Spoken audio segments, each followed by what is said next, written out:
सावन के पहले सोमवार की हार्दिक शुभकामनाएं।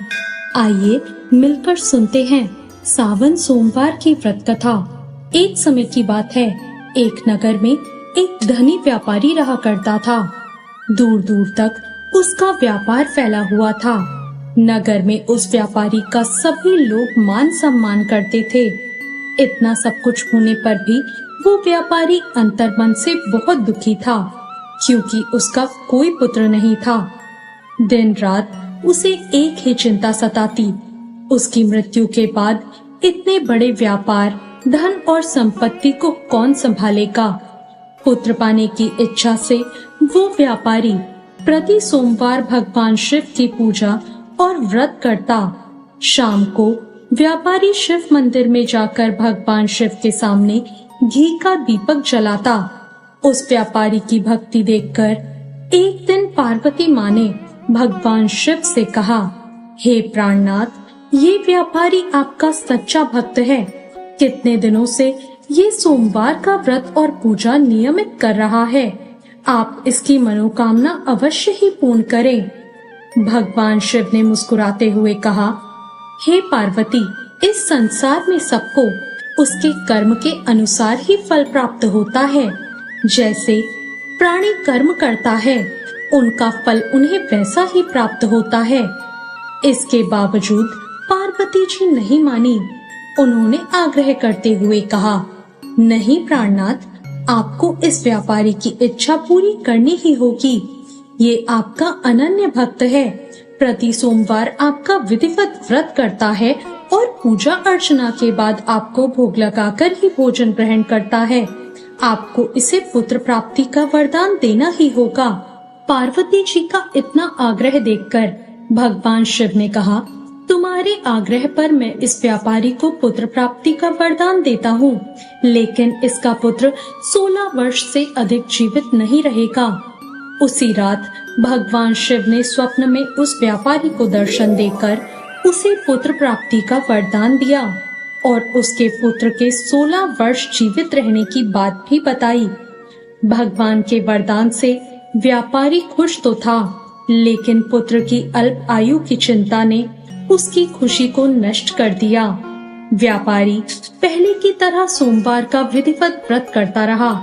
कुछ महीनों के बाद उसके घर में एक सुंदर पुत्र उत्पन्न हुआ। पुत्र के जन्म से व्यापारी के घर में खुशियां भर गई। बहुत धूमधाम से उसने पुत्र जन्म का समारोह मनाया। व्यापारी को पुत्र जन्म की अधिक खुशी नहीं हुई, क्योंकि उसे पुत्र की अल्प आयु का रहस्य पता था। ये रहस्य घर में और किसी को मालूम नहीं था। विद्वान ब्राह्मणों ने उसका नाम अमर रखा। जब व्यापारी का पुत्र अमर 12 वर्ष का हुआ तो उसने शिक्षा के लिए उसे वाराणसी भेजने का निश्चय किया। व्यापारी ने अपने बेटे के मामा को बुलाया और कहा, इसको शिक्षा प्राप्त करने के लिए वाराणसी छोड़ आओ। अपने मामा के साथ शिक्षा प्राप्त करने के लिए वो चल दिया। अब रास्ते में जहाँ उसके मामा और वो ठहरते, वहीं यज्ञ और ब्राह्मणों को भोजन कराते। लंबी यात्रा के बाद अमर और उसके मामा एक नगर में जा पहुँचे। उस नगर के राजा की कन्या के विवाह की खुशी में पूरे नगर को सजाया गया था। निश्चित समय पर बारात आ गई, लेकिन वर का पिता अपने बेटे के एक आंख से काणे होने के कारण बहुत चिंतित था।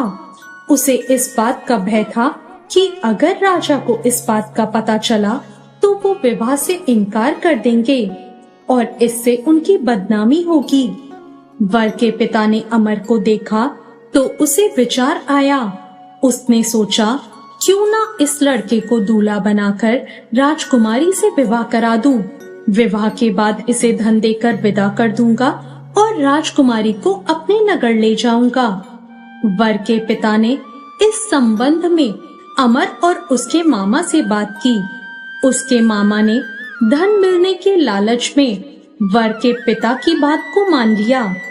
अमर को दूल्हे के वस्त्र पहनाकर राजकुमारी चंद्रिका से उसका विवाह करा दिया गया। राजा ने बहुत सा धन अपनी बेटी को दिया। अब जब रात हुई तो अमर सच नहीं छिपा सका।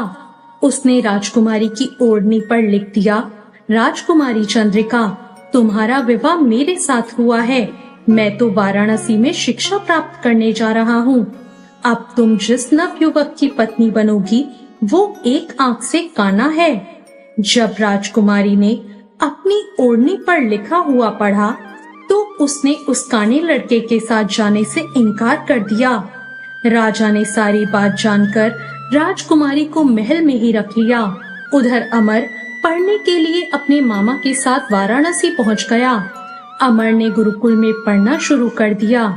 जब अमर की आयु 16 वर्ष पूरी हुई तो उसने एक यज्ञ किया। यज्ञ की समाप्ति पर ब्राह्मणों को भोजन कराया और खूब अन्न वस्त्रों का दान किया। रात को अमर अपने शयन कक्ष में सो गया। भगवान शिव के कथन के अनुसार शयनावस्था में ही अमर के प्राण पखेरु उड़ गए। सूर्योदय होने पर मामा ने अमर को मृत देखते ही रोना पीटना शुरू कर दिया। आसपास के लोग भी इकट्ठे होकर दुख प्रकट करने लगे। उसका मामा रो रहा था, विलाप कर रहा था। उसी समय पार्वती जी ने भगवान शिव से कहा, प्राणनाथ, मुझसे इसके रोने के स्वर सहन नहीं हो रहे। आप इस व्यक्ति के कष्टों को दूर करें। भगवान शिव ने पार्वती जी के साथ वहां जाकर देखा तो वो अमर था। भगवान शिव ने कहा, पार्वती, ये उसी व्यापारी का पुत्र है। मैंने इसे 16 वर्ष की आयु का वरदान दिया था। इसकी आयु पूरी हो गई। पार्वती जी ने भगवान शिव से कहा, हे प्राणनाथ, आप इस लड़के को जीवित करें, नहीं तो इसके माता पिता पुत्र की मृत्यु के कारण रो रो कर अपने प्राणों का त्याग कर देंगे। इस लड़के का पिता तो आपका परम भक्त है। वर्षों से सोमवार का व्रत करते हुए आपको भोग लगा रहा है। पार्वती जी के आग्रह करने पर भगवान शिव ने उस लड़के को जीवित होने का वरदान दिया और कुछ ही पल में वो उठकर बैठ गया। शिक्षा समाप्त करके अमर अपने मामा के साथ नगर की ओर चल दिया। दोनों चलते हुए उसी नगर में जा पहुँचे जहाँ अमर का विवाह हुआ था। उस नगर में अमर ने यज्ञ का आयोजन किया। पास से गुजरते हुए नगर के राजा ने यज्ञ का आयोजन देखा। राजा ने अमर को पहचान लिया। यज्ञ समाप्त होने पर राजा ने अमर और उसके मामा को महल बुलाया और महल में बहुत सा धन और वस्त्र देकर राजकुमारी के साथ उन्हें विदा कर दिया। रास्ते में सुरक्षा के लिए राजा ने बहुत से सैनिकों को भी साथ भेजा। अब मामा अपने नगर में पहुंचते ही एक दूत को घर भेजकर अपने आने की सूचना भेजते हैं। अपने बेटे अमर के जीवित वापस लौटने की सूचना से व्यापारी बहुत प्रसन्न होता है।